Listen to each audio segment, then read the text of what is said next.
यार मेरे प्यारे दोस्तों, इस समय शेयर मार्केट लगातार गिरती चली जा रही है। क्या है ऐसी वजह? क्या सारे शेयर धारकों को इस समय मार्केट से अपना पैसा निकालकर भाग जाना चाहिए, या यही अवसर है आपदा को अवसर में बदलने का? कैसे आप आपदा को अवसर में बदल सकते हो? यानी इस समय जो क्राइसिस चल रहा है मार्केट में, उससे आप मालामाल कैसे बन सकते हो, ये ट्रिक मैं आपको बताऊंगा। भाई साहब, जब अच्छी मार्केट चल रही होती है ना, तो सभी आ रहे हैं, लेकिन मैं आपको बताऊंगा इस आपदा को अवसर में कैसे बदला जाए। सबसे पहले तो मैं आपको बताता हूं कि ये मार्केट में इतना बड़ा क्राइसिस क्यों आ चुका है।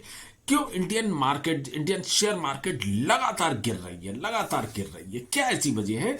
जब कोरोना काल आया था तब भी क्राइसिस आया था, लेकिन इतना बड़ा क्राइसिस नहीं था कि कोरोना काल के जैसा इतना बड़ी आपदा से भी बड़ी क्राइसिस इसमें हमारी शेयर मार्केट में आ चुका है। और इस पे कोई कंट्रोल नहीं कर पा रहा है। गवर्नमेंट पूरा परेशान हो गई है, सारे लोग परेशान हो गए, लोगों का लाखों करोड़ रुपए डूब चुका है। क्या वजह हो गई? आखिर क्यों ऐसी आपदा आई है? ये मैं आपको इसकी वजह बताता हूं। सबसे इसकी दो मेन वजह हैं।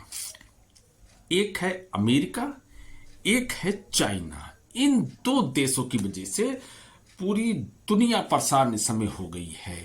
देखो, जब अमेरिका में इलेक्शन हुआ था ना, ये तब से शेयर मार्केट लुढ़कना शुरू हुई। उससे पहले तो बुलंदियां छू रही थी, निफ्टी भी बुलंदियां छू रही थी, सारी स्टॉक एक्सचेंज सब बुलंदियों पर थे। लेकिन ये अमेरिका के इलेक्शन के दौरान जो मार्केट गिरना शुरू हुई है, उसके बाद से संभलने का नाम ही नहीं ले रही है। जबकि लोग ये कयास लगा रहे थे कि वहां पर क्या होगा, कमला हैरिस कहते राष्ट्रपति बनेंगी या डोनाल्ड ट्रंप राष्ट्रपति बनेंगे। अगर कहीं डोनाल्ड ट्रंप राष्ट्रपति बन गए तो मार्केट की बल्ले बल्ले हो जाएगी। मोदी और ट्रंप की ऐसी घनिष्ठ दोस्ती है, इंडियन शेयर मार्केट तो बुलंदियां छू लेगा, कहां तक पहुंच जाएगा पता ही नहीं, हमारे पैसे दुगने से शायद तिगने हो जाएंगे। लोग जो कयास लगा रहे थे, वो कयास सारे के सारे उल्टे पड़ गए, फेल हो गए पूरी तरीके से। क्यों फेल हो गए भाई?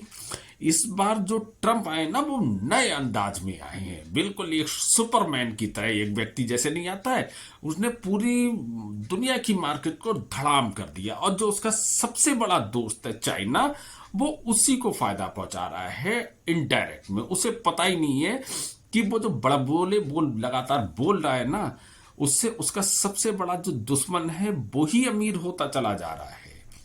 कैसे हो रहा है देखिए, ये समझते हैं हम।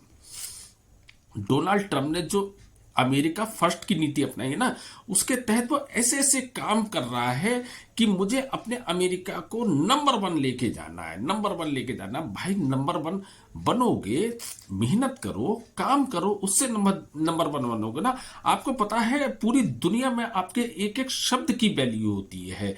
कभी आप कह देते हो कि मैं इंडिया के संदर्भ में कुछ कहूंगा कि मैं आप पे ये टैरिफ लगा दूंगा, वो टैरिफ लगा दूंगा। टैरिफ का मतलब क्या है? टैरिफ का मतलब है, यानी हम जो अपना माल एक्सपोर्ट करते हैं अमेरिका को, उस पर वो टैक्स बढ़ा देगा।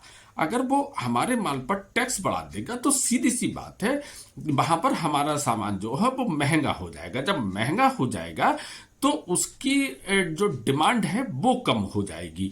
जब उसकी डिमांड कम होगी, जो हमारी कंपनियां जो एक्सपोर्ट करती हैं, उन पर बहुत ज्यादा फर्क पड़ने लगेगा। उनकी प्रोडक्शन ज्यादा है और उनकी खपत जो है, खपत जब कम हो जाएगी तो साफ सी बात है इंडियन कंपनी को नुकसान होगा। जब इंडियन कंपनी को नुकसान होगा तो कौन कंपनियों पर शेयर मार्केट में उन पर पैसा लगाएगा? आज हमारी ज्यादातर जितनी भी बड़ी कंपनियां हैं, वो यूएस के संग में बहुत बड़ा बिजनेस करती हैं, बहुत बड़ी मात्रा में बिजनेस करती हैं। और साफ सी बात है कि टैरिफ लगने से, अगर अमेरिका टैरिफ लगाता है तो साफ सी बात है सीधे सीधे उन कंपनियों के एक्सपोर्ट पर फर्क पड़ेगा, क्योंकि डिमांड कम हो चुकी होगी अमेरिका में इंडियन सामान की। तो इस वजह से जो इन्वेस्टर हैं, वो सीधे सीधे हमारी कंपनियों पे क्यों पैसा डालेंगे, शेयर मार्केट में क्यों डालेंगे, जब उन्हें दिख रहा है कि अब इनके बुरे दिन चालू होने वाले हैं, तो हम इस पैसे पैसा लगाना तो बहुत बड़ी बात है, अब इनसे हम वापस अपना पैसा निकालें, क्योंकि आगे आने वाला समय इंडियन कंपनियों का अच्छा समय नहीं है। इसलिए समय रहते अब हम इसमें से पैसा निकाल लें ताकि हमारी जान बच सके। तो एक ये बहुत बड़ी वजह है। और दूसरी वजह जो है, जो चाइना के बारे में पूरी दुनिया ने प्रचार करा था, खुद इस डोनाल्ड ट्रंप ने प्रचार करा था कि चाइना जो है, कोरोना वायरस जो है चाइना की वजह से फैला और चाइना किसी का दोस्त नहीं है, इस देश से सारी कंपनियों को निकल जाना चाहिए। एक ऐसा माहौल तैयार इस व्यक्ति ने कर दिया था जो चाइना के सरदर्द बन गया था। बहुत सारी कंपनियां चाइना छोड़ छोड़ के दूसरे देशों में शिफ्ट होने लगी थी। कोई थाईलैंड में हो रही थी, कोई कोरिया में हो रही थी, अलग अलग, कोई जापान में हो रही थी, मतलब अलग अलग जगह बड़ी बड़ी कंपनियां चाइना छोड़ के जाने लगी थी और कुछ चली भी गई थी। लेकिन चाइना ने क्या करा, समय रहते उसने बहुत सारे ऑफर देना शुरू कर दी कि आप हमारे देश में आओ, आप बिजनेस करो, हम आपको लैंड फ्री देंगे, हम आपको इससे इतने साल तक कोई टैक्स नहीं लेंगे, हम आपको बहुत सारी फैसिलिटी देंगे। भाई देखिए, बिजनेसमैन बिजनेसमैन होता है, उसे इस बात से कोई मतलब नहीं क्या राष्ट्रभक्ति है क्या देशभक्ति है।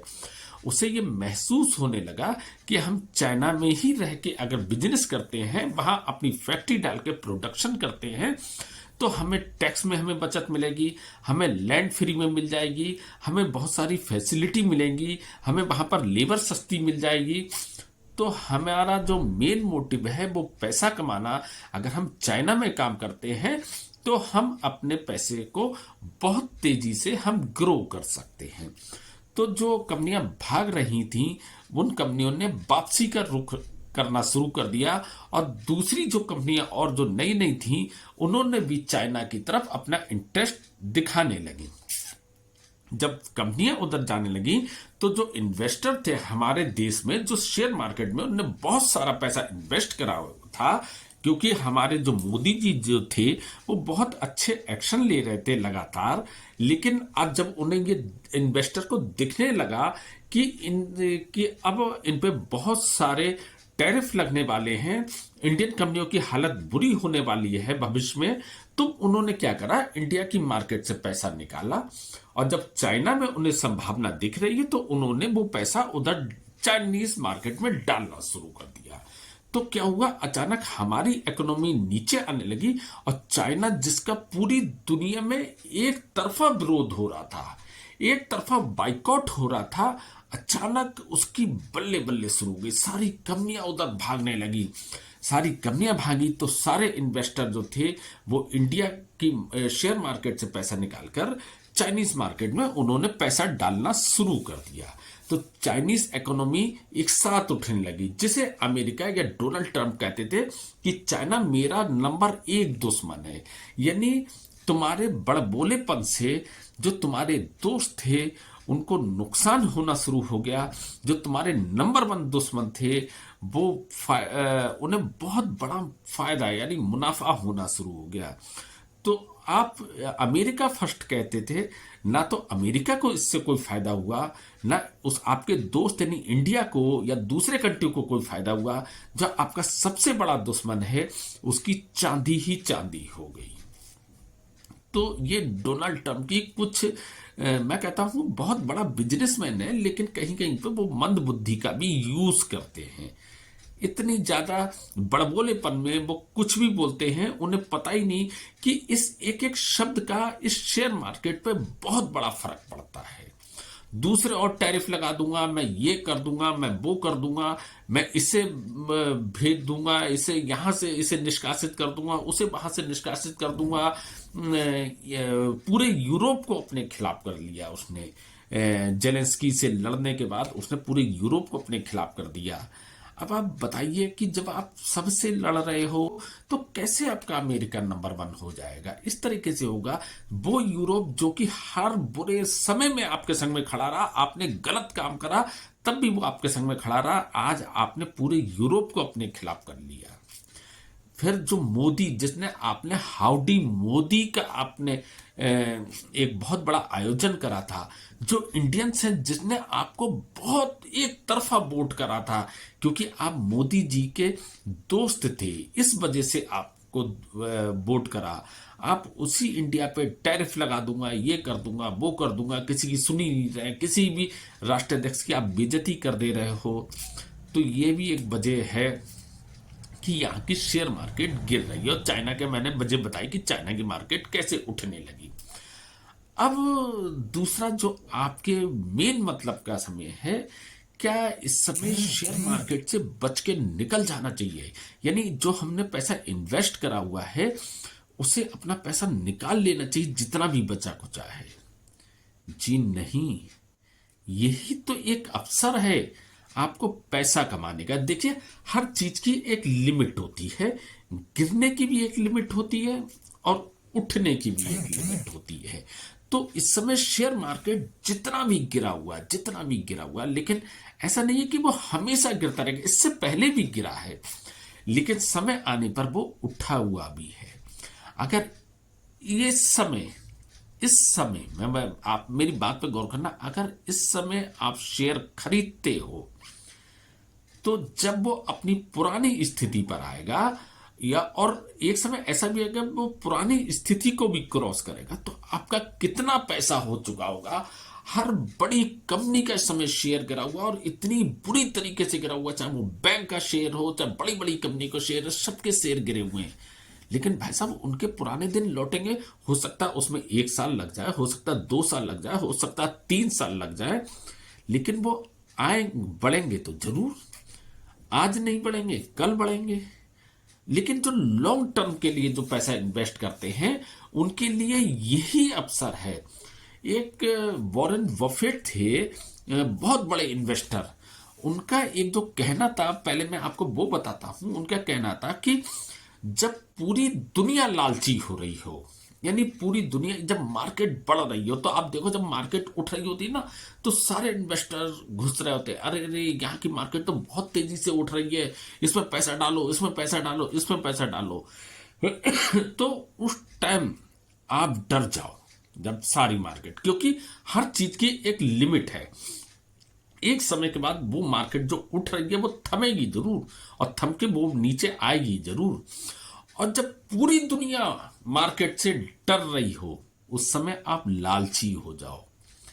क्योंकि लालची इसलिए हो जाओ, उसमें बहुत ज्यादा कीमतें गिरी हुई होंगी। ये अवसर है, ये शेयर मार्केट खरीदने का अवसर है। जो नामी गिरामी कंपनियां हैं वो कभी खत्म नहीं होंगी। जैसे क्या टाटा कभी खत्म हो सकती है? क्या रिलायंस कभी खत्म हो सकती है? क्या अडानी कभी खत्म हो सकती है? क्या मारुति कभी खत्म हो सकती है? ये तो बड़ी बड़ी कंपनियां हैं, ये कभी खत्म नहीं होंगी।